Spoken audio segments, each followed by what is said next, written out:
Three, two, one. Hey, it's Joe Solari, and welcome to the Business of Writing. Craig Martelle here, coming to you live from the subarctic, minus 27 Fahrenheit right now, and that's no wind.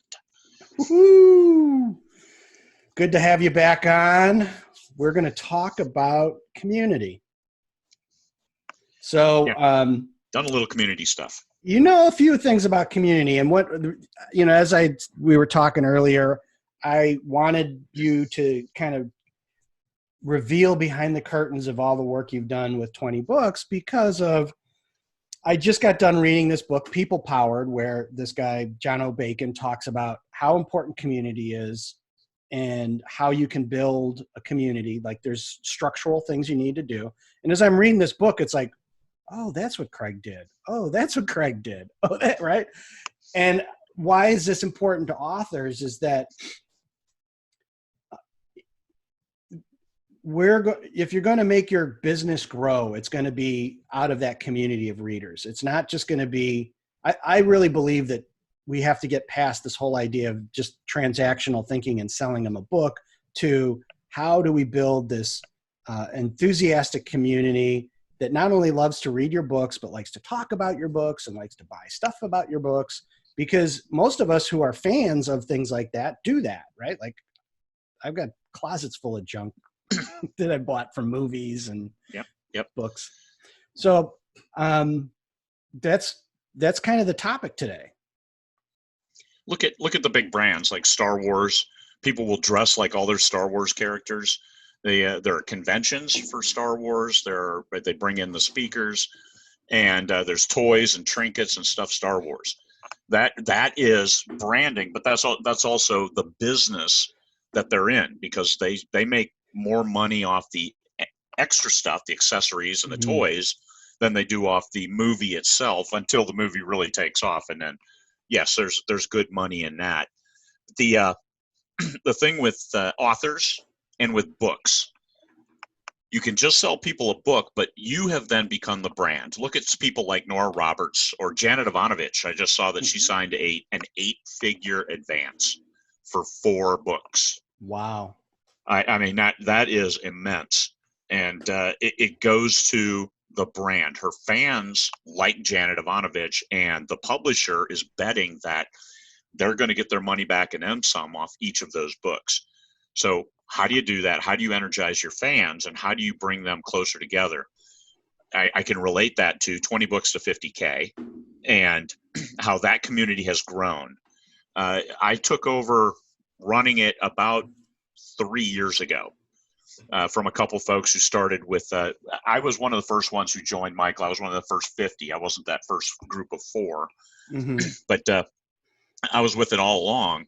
And when I took over being in charge of it, after it grew to a point that it needed a different look, and having worked with a number of of Fortune 100 CEOs and stuff as a business coach, I kind of was in a better position to see what needed to happen for the long term. And the first thing that one needs to do to build a community is establish that vision that the community buys into. And ours was a rising tide lifts all boats. That removes the competition factor.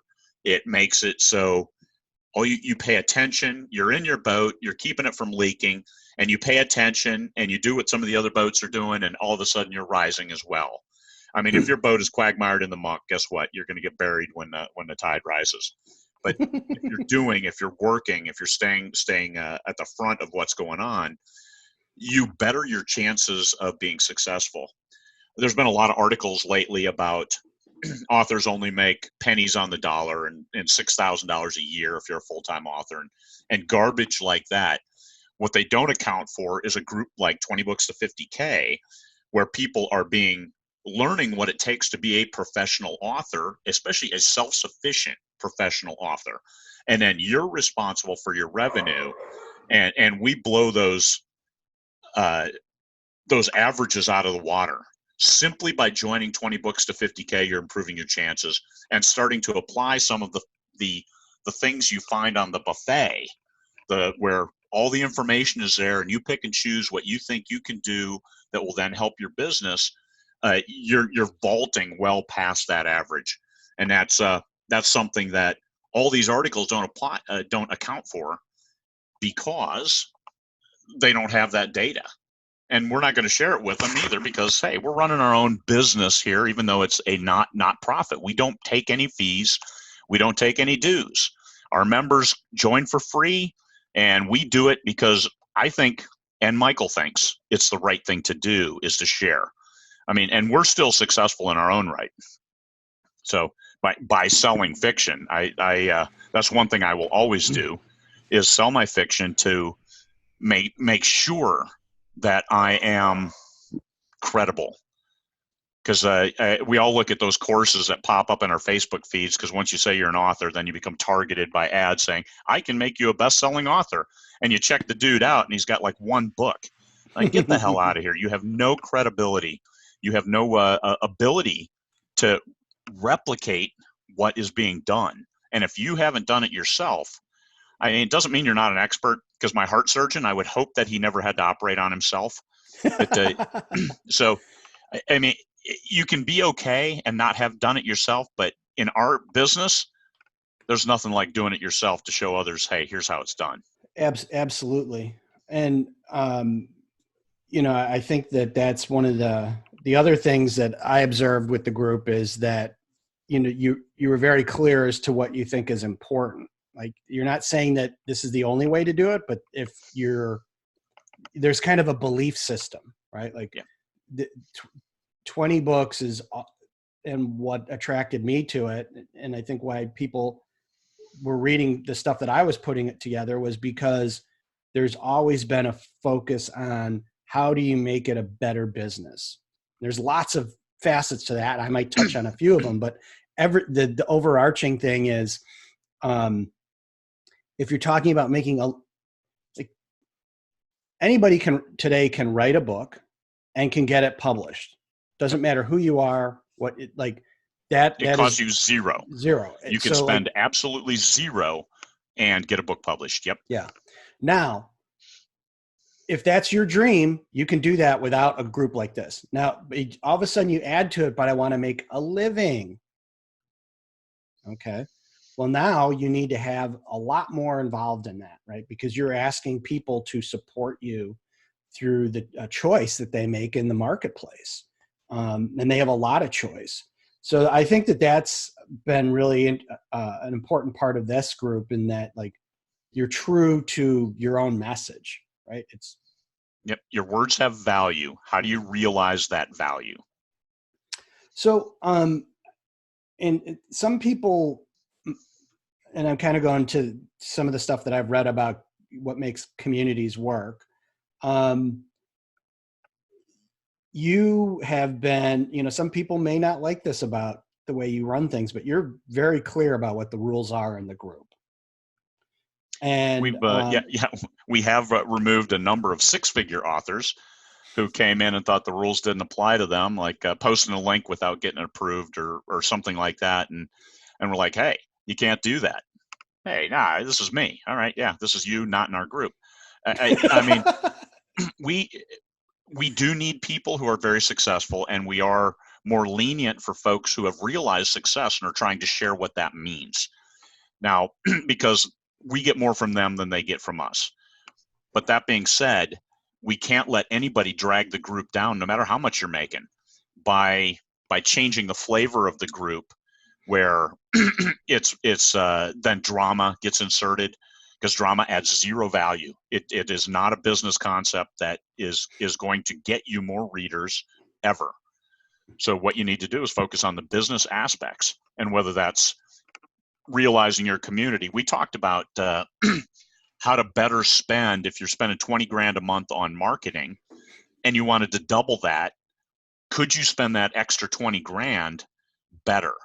And I think that was a good conversation that we started earlier before the show started recording, because there are so many other ways. If you're looking at spending that kind of money, how do you extend your reach instead of just doubling your ad bids on Amazon, who will take your money and you'll not get any more sales?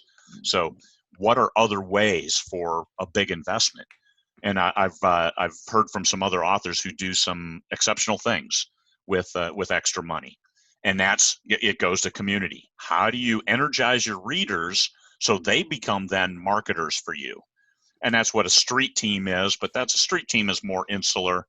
A real street team is like the guy who shows up at the ComicCon wearing a costume of your character, as opposed to a Star Wars trooper. Yeah. Well, and to that point, you look at somebody who's done really well at that being Chris Kennedy in the Four Horsemen universe. Like, that didn't just spontaneously happen. No. Like, in fact, I don't know if you saw it. It was about a week or two ago. The Four Horsemen Mercenary Guild has now been incorporated, right? So it's an actual company, right? Yep. That's separate from Chris Kennedy Publishing. That's a fan-based organization, and it's been real important to Chris and Mark and the Four Horsemen folks that is the fans' organization, because if you're a mercenary, you have to be a mercenary, right? Yep, that's right. You got to do mercenary shit when it comes time. But if you look inside that group, there are rules. Like, there are rules on how you conduct with each other, but there's also, like, if you're going to start a mercenary group, this is what it looks like. If you're joining this mercenary group, they've showed you what the uniforms look like, where you can buy the stuff. There's things that they're doing to help organize. And I think that that's part of what authors will have to think about is, if you're going to do something like that community, you have to make sure that there is organization and rules so that everyone knows how to interact with each other. Yep. One of the other things that I think is, and then I know you're making some changes now in the group with having like these different, what do you call them? Introductory sections, but like, can you kind of the units, Facebook that's units, it. Yeah. So a big part of, I think, where most groups fall down is they don't think about, okay, when I join, what happens right away? Like, how do I deliver value right away? And I know you guys are kind of focused on doing some of that stuff right now. Can you kind of talk to how you're thinking about, like, when a new person comes in and how you help them get indoctrinated into the group? One of the things that we've instituted over the past year was a 30-day post approval. So when somebody first joins the group, they can't post for 30 days. They can comment, but they can't come up with that first post. So we've eliminated the, hey, I'm here, look forward to learn. Okay, great, we accept that, but we're getting 100 new people a day. We can't have 100 new posts of people, hey, look forward to learn. So with that, hey, you're on PA, it's also check out the units, read the group rules, and read. There's hundreds of thousands of posts and comments that could provide insight that will give you the trigger that you need to then better build your foundation, the foundation of your self-publishing business. We tell people, you are responsible for your own success, nobody else. We're here, here's the information, what you do with it is your business.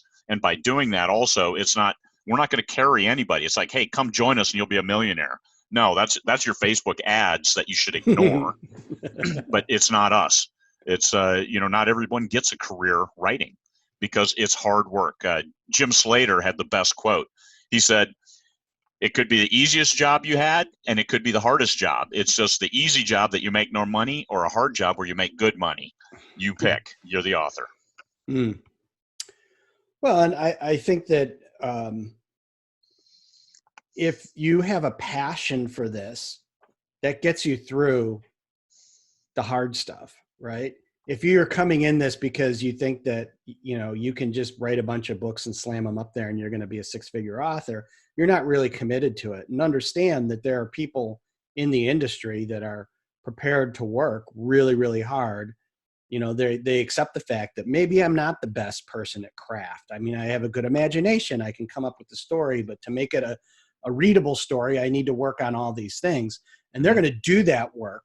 And that's the determination piece that, plays out. And it's like, well, how did they get there? Well, because they worked at it every day. Right. And, so yeah, we were talking earlier about, the whole idea of money well spent. And certainly what I've seen with some of the folks I'm working with is, that you can't get the same kind of results out of, and these are people that have been very successful at advertising, but you start to hit a ceiling with that. And now it becomes really about, in some respects, old school stuff like building awareness, right? And getting people into this community, because the reality is that it isn't just about reading a book or watching a movie. It's, we like to talk about that stuff with our friends, and giving somebody the opportunity to do that. We're both friends with Martha Carr. She's been doing this for quite some time, where she, just on a small level, anytime she goes somewhere, she makes sure that she has a reader lunch. Yeah. Right. And I attended one of those here in Chicago when she was in town, and there's people that drove 100 miles. Yep. Let's and relate that back to 20 books of 50K. When we first started having the 20 books Vegas conferences, the first one back in 2017, I sent a poll around the group saying how many people would be interested in this. We got like 150 responses. Okay. So I planned for 150, and 420 signed up for that first show. And we're now at 1,500, and I've actually already sold 1,568 tickets for the 2020 show, because people believe. And that's part of the community. Is once we became the indie conference to go to, and that was after the first one, the energy was incredible, and the community was building. And now every other conference references us as a conference that's worth looking into. We were listed as one of the top 5 conferences for authors in the world, and actually got a bigger shout out as one of the top 5. They said all these are ones you should go to, but this one here, this is the show. Like the cheapest, best, most engaging across the board, best for networking, all of it. And that also helped our brand, even though we don't need to grow. We don't need to add a single person, and it's okay, because it's not for profit. We don't make an extra $10 for each person added. It's not it's not that. We don't get dues. We don't get any of it. All we get is more work. We were talking about grants. Yeah, that's the thing, is the bigger you make this thing, the bigger pain in your ass it is. Yeah. But to that point, just my own personal experience with the Las Vegas show, I hadn't had much experience with authors. In fact, that show was my first real kind of face-to-face what was going on. And, you had invited me there to speak. I went there, and, one, I was introduced to these people that were just doing some amazing stuff, but it was that vibe. It was the community and at that point, it was really a situation where that was kind of the first time a lot of these people had seen each other face to face. My response to that was, when I came home, was like, and let me preface this, I've been to a lot of shows. Like, I fucking hate them. Like, I cannot take going to a lot of these conferences, oil and gas ones. I mean, all these things, right? Like, yeah. Oil and gas are the worst. They're the best, but they're the worst. Yeah, oh my God. There is some good and bad, right? But it's like, okay, so I was hesitant going to this thing. Like, in fact, I was just going to do a fly in, walk the show, and get out. But when I came home, I said to Susie, I'm like, next year you have to come to this. Yep. It's amazing what this community is doing. This is and beyond what you've pulled together with this group, there's this whole thing that's going on with content creation that's above and beyond, that really I feel is kind of this, once in a lifetime experience that you've kind of captured in the show. So it's not a surprise to me that it keeps scaling up. Yeah. I mean, me personally, I'm publishing 3 new books this month. I published no new books last month. I mean, heart surgery has a way of interrupting your production schedule. And so there is that. But 3 new books this month, a couple omnibus editions, because I honestly believe that if I don't have the credibility of publishing and my own stuff and making good money at it, not just, hey, throw some books out there, because it comes down to a great story, a cover that is enticing enough to get them to read the blurb. And I keep my blurb super short. Here's the elevator pitch. If this hasn't sold you before you click read more, then I've missed the mark. And then get people to buy it. And then the fans. I have a couple different fan groups. I do things with my fans, author notes at the end, because it's more about, it's for me as an author, it's Craig Martelle as the brand. So I write different genres, and it's okay. Once I get a fan on board, especially now with over 100 books in my backlist, if I can get a fan on board and read any of my other series, I win. So, I mean, if it costs me a couple bucks, $3 to get a fan, that's well worth it to me. Well worth it for them to read my stuff. Now, we were talking about scaling up. I only spent like $6,000 last month on advertising. I had no new releases and still made almost $20,000 in royalties with no new releases. And you do that through advertising and promotions.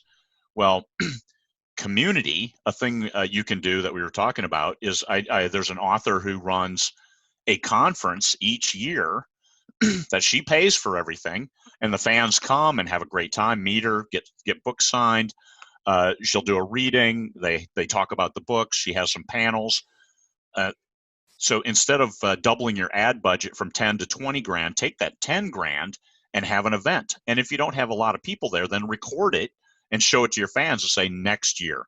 If you're in this for the long game, you're not going to get that quick hit of 10,000 fans coming to your first event. You're going to get 50.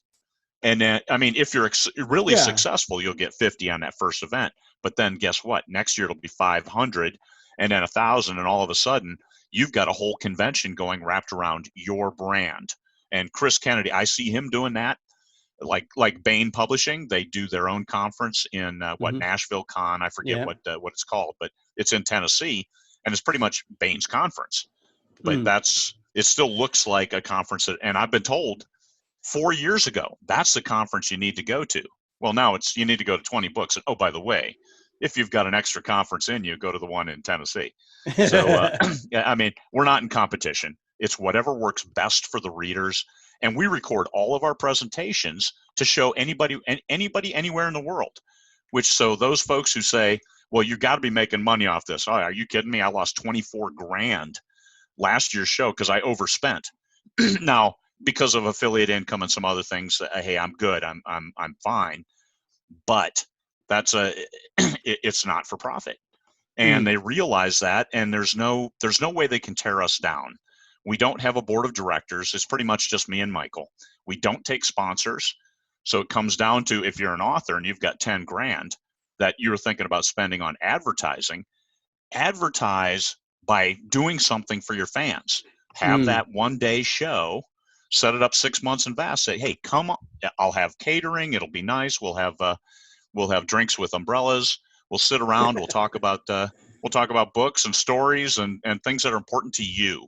Yeah. And I think you would be amazed at the long-term effect, as long as you keep writing, is and that's one thing I haven't been able to get past, is if somebody writes one book a year, how can they keep making a full-time income? How can they take a year off and keep making a full-time income? Well, you have to market, you have to advertise and stuff like that.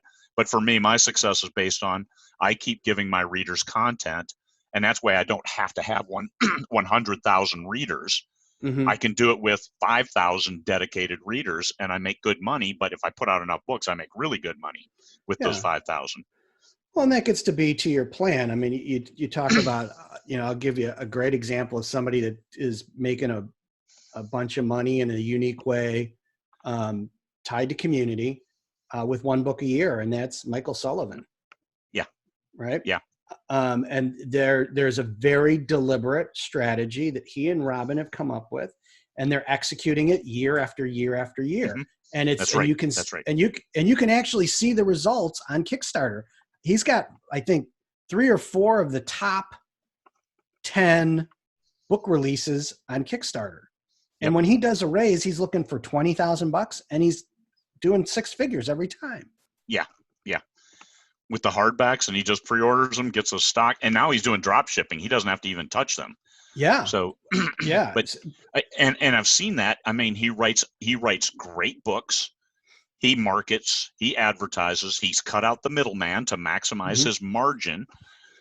And still he can go to a show, he can do whatever he needs to do, but it's still the brand. And with him running it, it also doesn't look like, hey, buy my book, even though that's exactly what he's doing. It's, hey, we're doing this. Well, Here's if you think of what inherent in the design of that's that I think authors should look at is it's about a reader benefit. If you back me on Kickstarter, you're going to get the book 6 months signed by me before it comes out in my publication, right? Because he runs a traditional publishing cycle. So like from a reader's perspective, they were going to buy that book anyhow. They love, like, you know, they love his stuff. They're going to, but like, oh, wow, I can do it early. I get it before. I can get the leather bound one because that's what I want, or I just get a paperback. And he's reasonable in his pricing. And the fans, like, he doesn't advertise. He just like announces in his groups and shoots in his newsletter, and then just boom. Well, and then by being big in Kickstarter promotes it. Yes. Because Kickstarter, I get emails every single day of, hey, you might be interested in, you know, pretty much aligned with the last, 37 Kickstarters I supported. So, well, and I recorded an episode with Mal Cooper, who's running a Kickstarter for audiobooks. I was just talking with Scott Bartlett and Tom Edwards. They're doing 3D models of their ships that Tom has designed. They're doing that direct in their newsletter. And then I've got Chris Fox this afternoon talking to him about, he's running his role-playing game on Kickstarter. So again, we're getting a little off topic here, but the main focus is it's customer reader centric, right? Like it's not, which just is like, exactly on topic. It's different ways to form community. If your community might be 3D modeled ships, or it could be a military science fiction author or space opera author who likes spaceships. Either way, you win. And with Chris Fox's Kickstarter, I mean, I bought into it because it's a great and he's been working on it for years. Yeah, this has been 2+ years of play testing and putting it together. And I know people who are helping him, and that's I trust all of them. So same thing with Nick Cole. Nick Cole is doing that for Galaxy's Edge.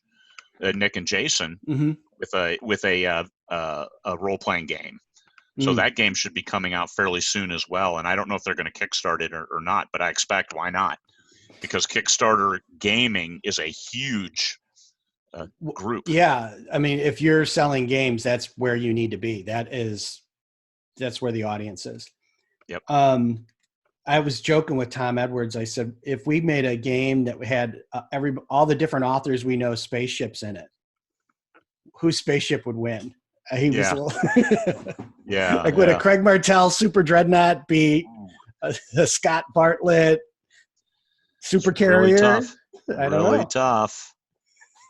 And then start you guys into this big arms race. Who can make the biggest hero spaceship? Race. Yep. So, well, the other thing I wanted to hit on was, as the group scaled up, you had to create roles, and kind of the good and the bad and the ugly with that. What have you discovered with bringing people in to help you, and how, what kind of roles a group needs? And all that we have a great admin team, and actually we just added 2 people yesterday to our admin team. Fatima and Erica Everest have joined the moderator team.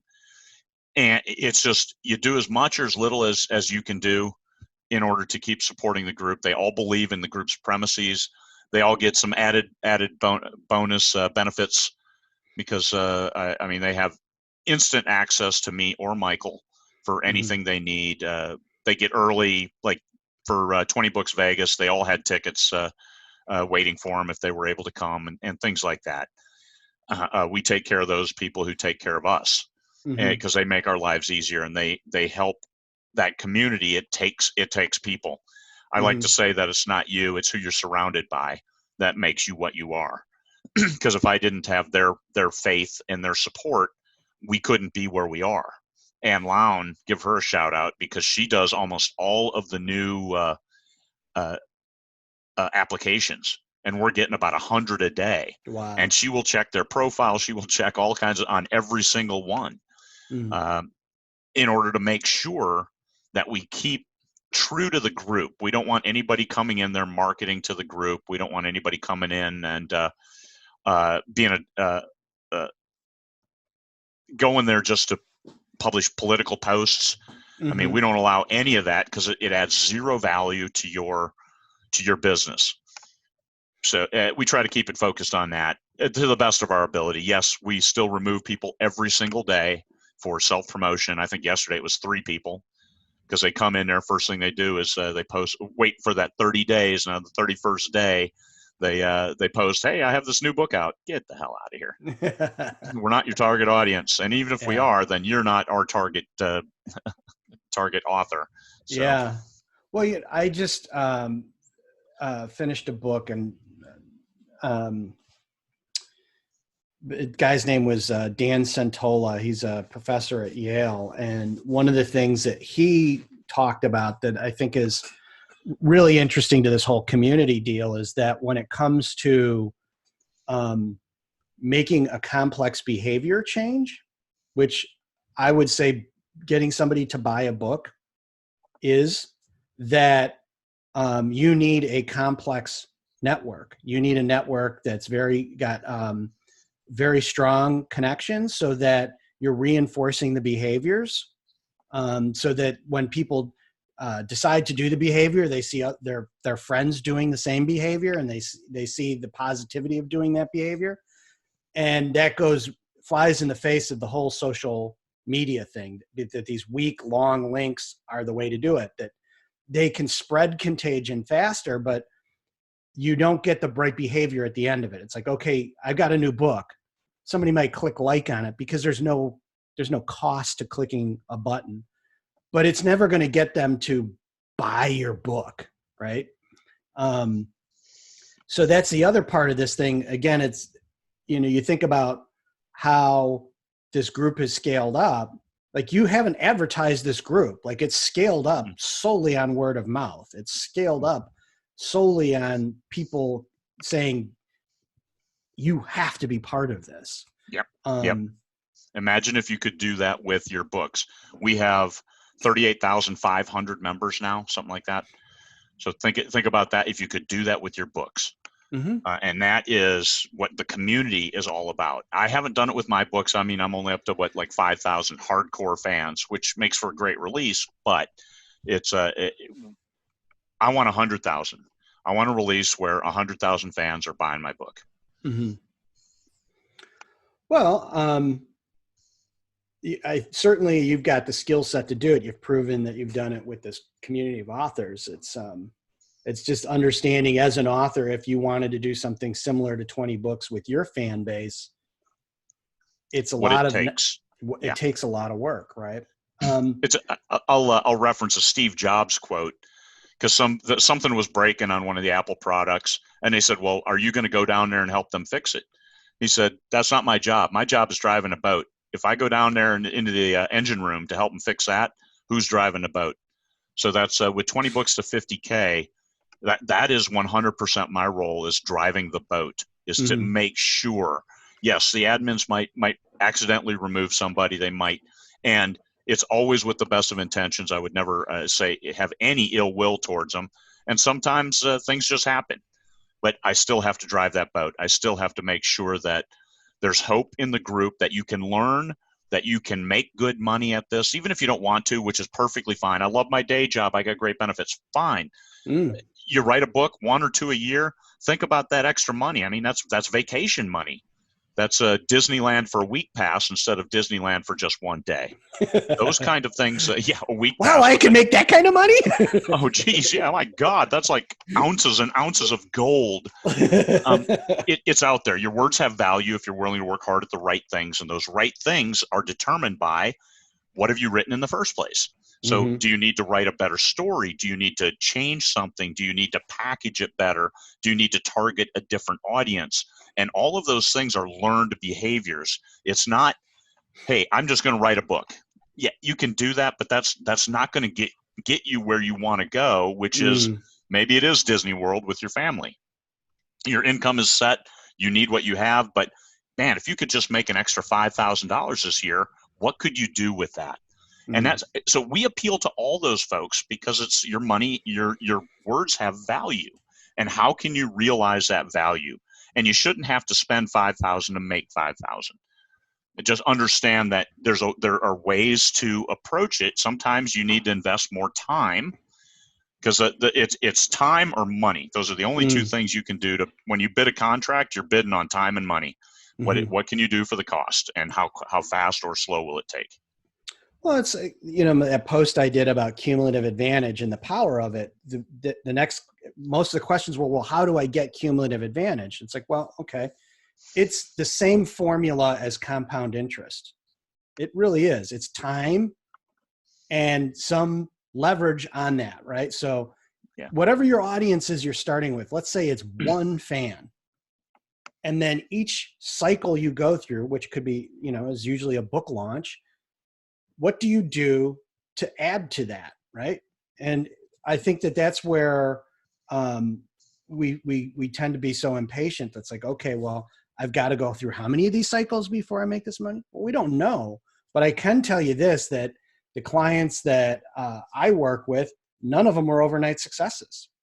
No. You all want to be them, but it didn't happen overnight. Those folks I know who their first book hit big, I know three very specifically. Their first book hit big, and they are now gone off the scene because they could not replicate that success. They figured, well, I'll just write a second book and make another $250,000. Guess what? They didn't make in that second book. And in a third book, they made nothing. And that was so demotivating for them. And it's give up rather than, what peaked in high school, Rob Lowe. It's those commercials have all been taken off the air. I'm rewatching The Stand, and Rob Lowe's in there, and I remember those commercials, and I thought they were hilarious, but they probably struck too close to home for too many people. And you strike gold with a book, and you can't replicate it. This is where the true business professionals knuckle down, look at it, and see what happened, and then do more of that, and climb back up. Usually, I say the people who are the most successful. Look at Hugh Howey, who is coming to 20 Books Vegas, by the way. Awesome. Wool, right? Runaway success, overnight success. What was his 10th book? So, yeah. He only took 10 books in 5 years to become an overnight success. And that's the same with everybody. Everybody I know in the business right now who's a 7-figure author, they may have done pretty well with their first book, but they did great with their second or subsequent books. And then when that 10th book hit, then people were looking at, oh my God, he's got 9 other books. I need to read these.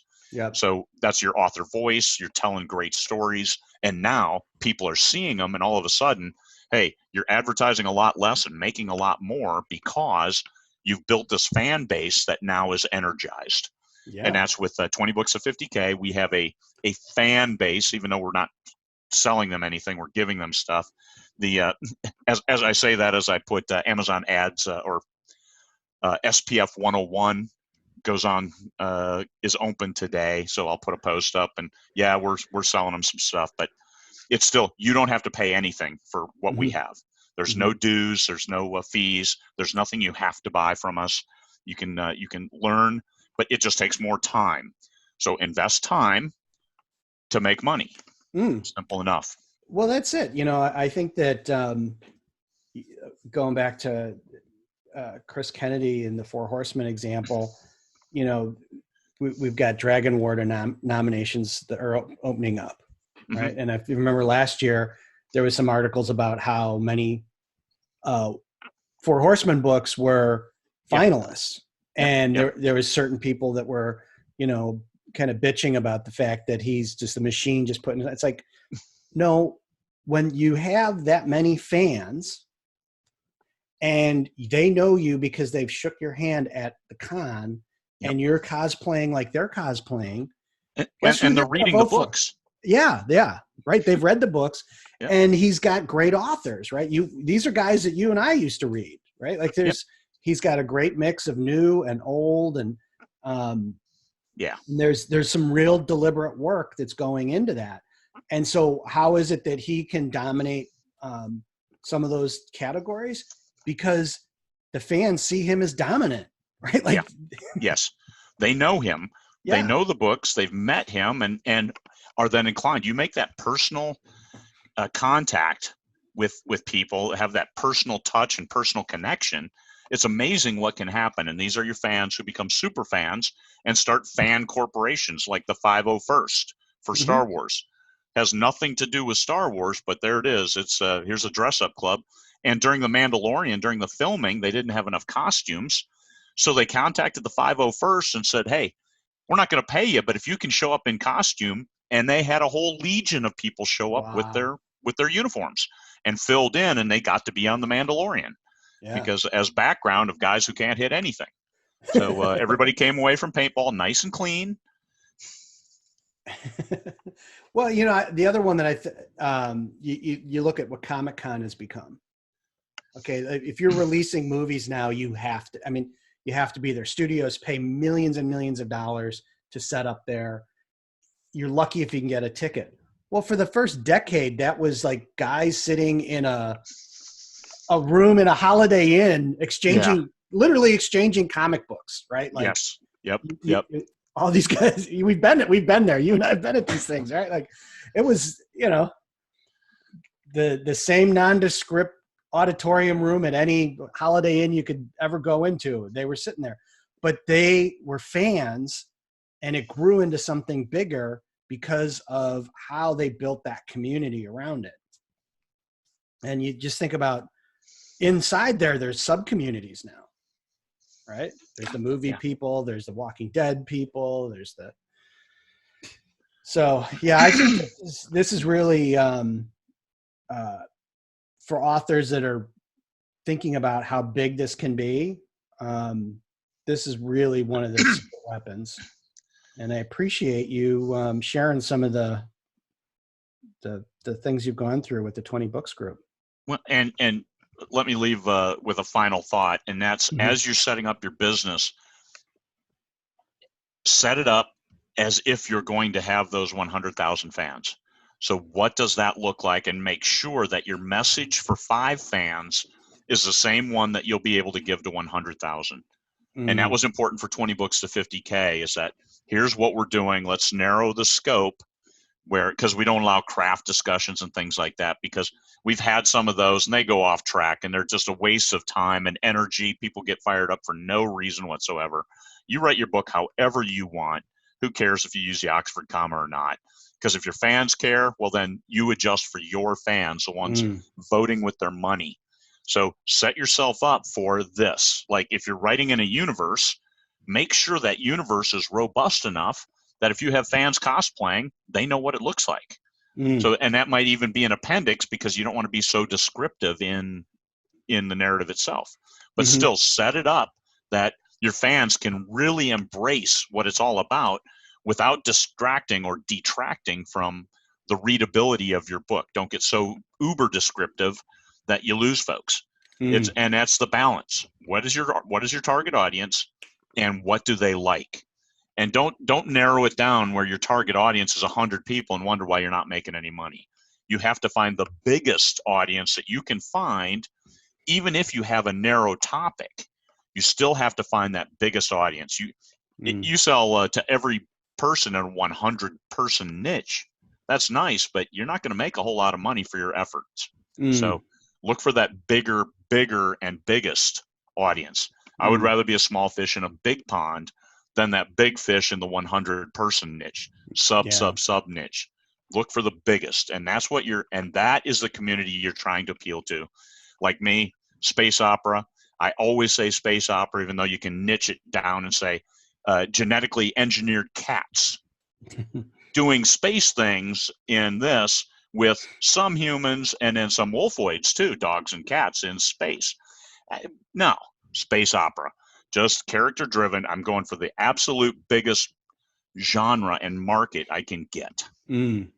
Well, I think we, because we can segment so much, we tend to like get bedazzled with that rather than like when you start to segment, then you also start to create differences in your audiences. Right? Yeah.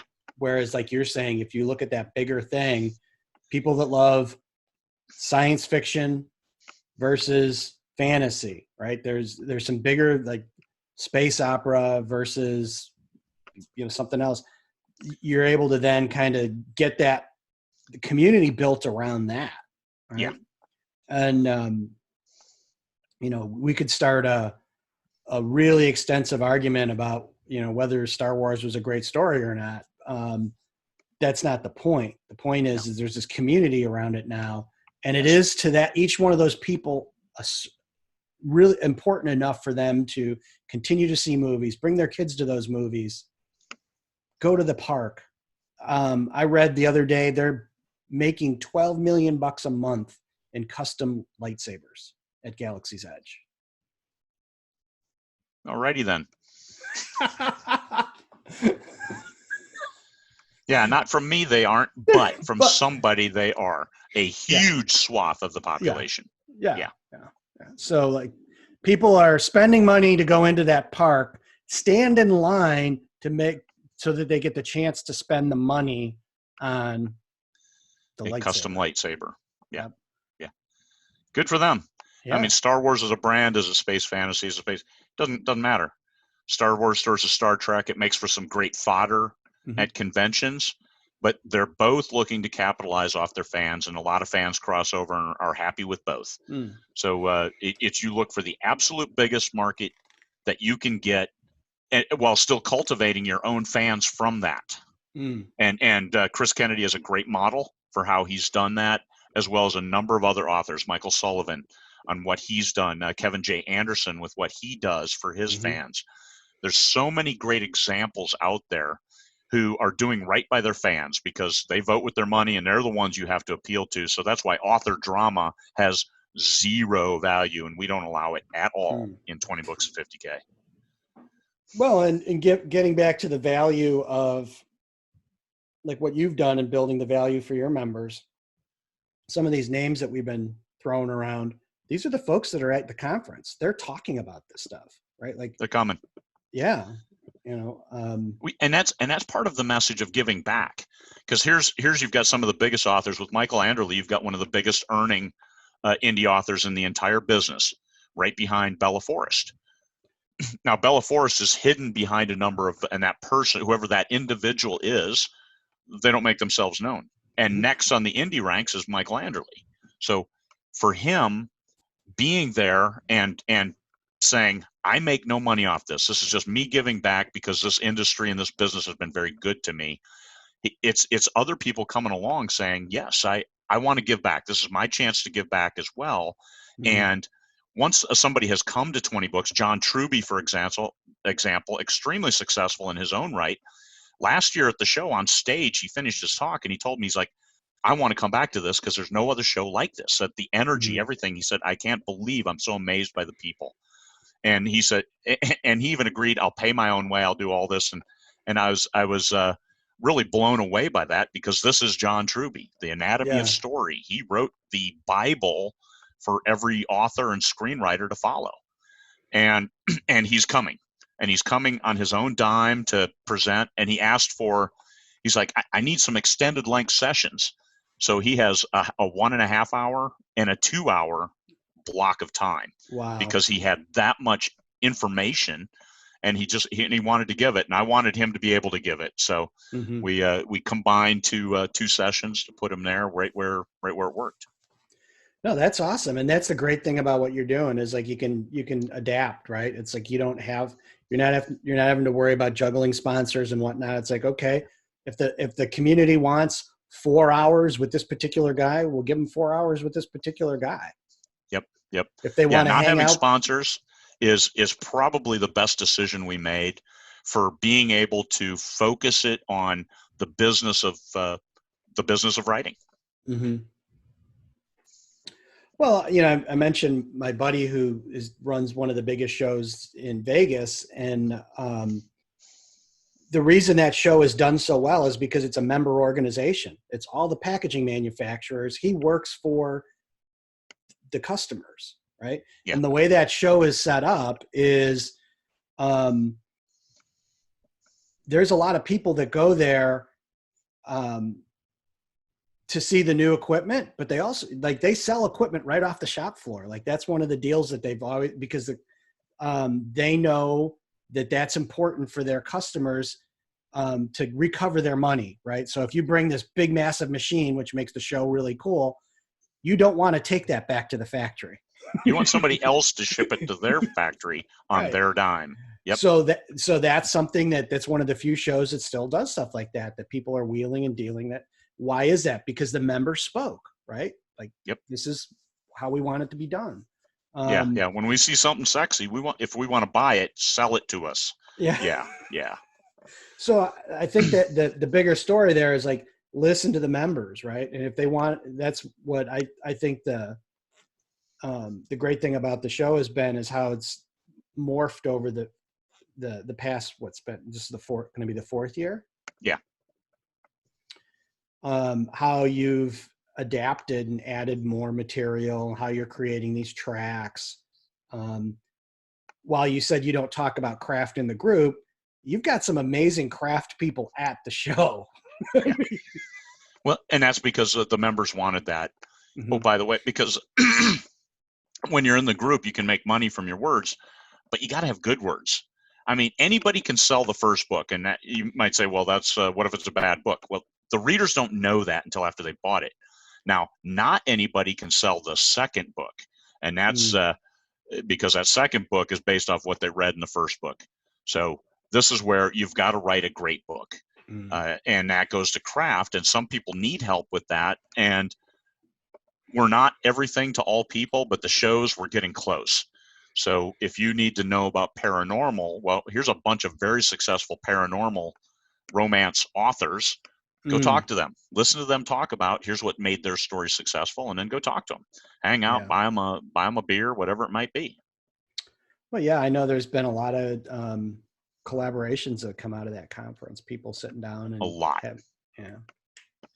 Well, Craig, I really appreciate you coming on and talking about this. And for anybody that's thinking about a community, this using you as a role model is well worth it, because you have executed well on your vision, right? I know there's been some ups and downs and some days where you've probably been like, why the hell did I ever do this? But like, you've stuck to it, and your vision is real. It's not, you're not at your 100,000 number yet, but 30% for me personally, but there are members of our group who are. Hey, 3 years ago, I had my first book and didn't know what to do with it, and now I'm making six figures and I write full time. We hear a lot of those stories, and that's the kind of thing that keeps us going, because changing lives, there's nothing like it. There's no feeling like that when Michael and I are at the show and somebody will come up to us and thank us both because their life has changed because of the information available in 20 books that they applied, and now they are realizing success that they never thought possible. Because so many other groups are focused on not lifting you up. About I say a self-lifting ice cream cone. I mean, why buy an ice cream cone if it's going to lick itself? You want a taste of it, right? So looking at those groups, and most of them are the professional organizations that don't teach you how to be more professional in your job.